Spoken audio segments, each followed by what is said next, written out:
चला आज आपण अय्यंगार बेकरीमध्ये भेटतो ना, असा रव्याचा केक, मावा केक बोलतो, असा केक बनवला आपण. ते एकदम सॉफ्ट आणि स्पॉन्जी असा केक बनवला आहे आणि आपण घरातल्या सामानामध्येच बनवला आहे. तर तुम्हाला किती सॉफ्ट झाला आहे आणि 10 मिनिटाच्या आत हा केक कसा बनवायचा ते दाखवले. तर व्हिडिओ बघा, पूर्ण बघा आणि एकदम सॉफ्ट असा केक आपला रव्याचा तयार झाला आहे. त्याला रेसिपीला सुरुवात करूया. तर रेसिपी आपला केक बनवण्यासाठी आपण एक मोठं मिक्सरचं भांडं घेतलं आहे. त्यामध्ये 1 कप आपल्याला रवा टाकायचा. बारीक जाडा कुठला टाकला चालेल, कारण आपल्याला मिक्सरला फिरवायचं त्याला. तर 1 कप रवा टाकला की अर्धा कप आपण साखर टाकूया. झटपट बनणार आहे आणि खायला खूप टेस्टी लागतो. त्यानंतर पाव कप आपण इथे कस्टर्ड पावडर घेतली. तर कस्टर्ड पावडरमुळे फ्लेवर पण छान येतो आणि कलर पण छान येतो, त्यामुळे मी टाकली पाव कप. तुम्हाला आवडत नसेल तर स्किप केली तरी चालेल. त्यानंतर आपण याच्यामध्ये 4 चम्मच बघा एवढी मिल्क पावडर घेतली. त्याच्याने अजून टेक्स्चर छान येण्यासाठी, टेस्ट छान येण्यासाठी मी टाकली. अर्धा कप आपल्याला दूध टाकायचे. दूध सोकमट घेतले, गरम नाही घ्यायचं एकदम आणि थंड पण नाही घ्यायचं एकदम.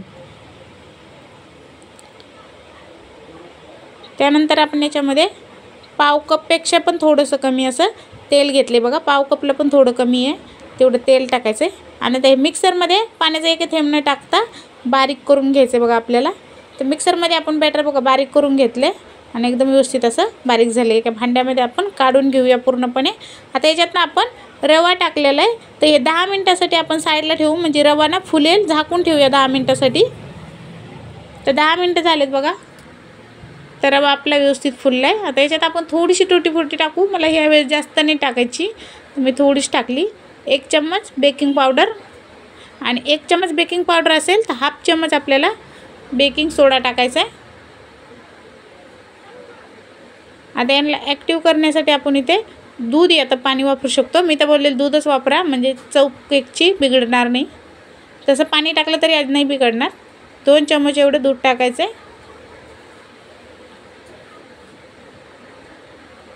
आता एकाच डायरेक्शनमध्ये हे 1 ते 2 मिनटं असं व्यवस्थित फेटून घ्यायचं, म्हणजे हे बेकिंग पावडर सोडा एकदम व्यवस्थित असा मिक्स झाला पाहिजे बघा.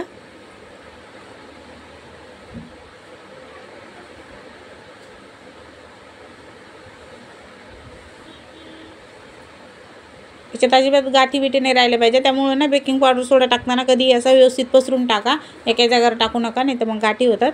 हे बघा व्यवस्थित मिक्स झाले. आता इकडे आपण केक टीन घेतला, त्याला तेल लावून थोडंसं मैदा लावून घेतला. एक्स्ट्राचा मैदा काढून टाकायचा. तर पूर्ण बॅटर आपण याच्यात ओतूया आता. तर थोडंसं याला टॅप टॅप करायचं बघा. तिकडे मी आता कुकरमध्ये तुम्हाला बेक करून दाखवणार आहे. तो कुकर आपण फ्री हीट करून घेतला आहे. त्याच्यात एक स्टँड मांडलेलं आहे. आता एक केकचं टीन याच्यात हळूच मांडायचं. खूप कुकर गरम झालेलं आहे बघा. तर याला झाकण लावूया. तो कुकरला शिट्टी नाही लावायची आपल्याला. पहिले 2 मिनटं फास्ट ठेवूया गॅस, शिट्टी काढून टाकायची आणि 30 ते 40 मिनटं लागते त्याला बेक होण्यासाठी. स्लो गॅसवरच ठेवणार आहे मी. तर इकडे बघा मला इथे 40 मिनटं पूर्ण लागलेत आणि बघा 40 मिनटानंतर आपला केक एकदम मस्त तयार झाला आहे. गॅस बंद करू आणि 5 मिनटं याला ना कुकरमध्येच ठेवू. थोडंसं थंड झाल्यानंतर याला बाहेर काढू, म्हणजे डार्क कसा कलर येईल गरमीच्या याने. हे बघा तर बाहेर काढून घेतलं आहे. कलर बघा मस्त छान असा डार्क आला याला. आणि व्यवस्थित आता हे बघा डिमोड पण व्यवस्थित होतो. याला बटर पेपर लावायची अजिबात गरज नाही बघा. तर पूर्णपणे केक थंड झाल्यानंतरच कधी पण कट करायला घ्यायचा. तर चला आता थंड झाला केक आपला, आपण कट करून घेऊया. तर तुम्हाला दाखवते मी किती सॉफ्ट आणि स्पॉन्जी झालं आहे.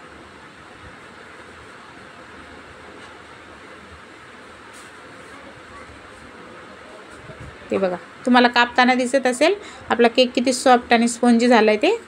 तर झटपट आपण घरच्या सामानामध्येच हा केक बनवला आहे. अर्धा किलोच्या वर आहे याचं वजन. तर बघा एकदम सॉफ्ट आणि स्पॉन्जी असा केक तयार झाला आहे. व्हिडिओ आवडला तर लाईक करा, शेअर करा, सबस्क्राईब करा. भेटूया नेक्स्ट